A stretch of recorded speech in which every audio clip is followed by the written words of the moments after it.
యూదా ప్రజలకు చివరి రాజైన సిద్కియా ప్రవక్త అయిన ఇర్మియాకు మరణశిక్ష విధింపగా, ఎలాగనగా రాజకుమారుడగు మల్కీయా గోతిలోనికి అతను దింపినప్పుడు ఆ గోతిలో నీళ్లు లేవు, బురద మాత్రమే ఉండెను.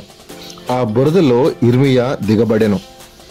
ఎప్పుడైతే ఈ విషయము ఎబెద్మెలెకు విన్నాడో, ఎబెద్మెలెకు అనే అతను ఒక షండు, అంత మాత్రమే కాదు, కూషీయుడు, ఆఫ్రికన్.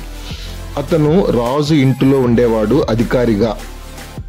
ఈ విషయం తెలుసుకున్న ఎబెద్మెలెకు వెంటనే రాజు యొద్దకు వెళ్ళి, ఇర్మియాను అన్యాయంగా అప్పగించారు, అతని మీద నేరం మోపారు అని ఇర్మియా పక్షంగా వేడుకొనగా, రాజైన సిద్కియా ఇర్మియాను రక్షించుటకు ఎబెద్మెలెకు అవకాశం ఇవ్వగా, ఎబెద్మెలెకు 30 మంది మనుషులను వెంట పెట్టుకొని ఇర్మియా బంధించబడి ఉన్న ఆ మల్కీయా గోతి వద్దకు వెళ్ళి, పాతవై చిరిగి చిరాకులైన ఆ బట్టలను త్రాళ్ల సహాయముతో ఇర్మియా వద్దకు దింపగా, ఇర్మియా వాటి సహాయముతో ఆ గోతిలో నుండి వెలుపలికి వచ్చెను.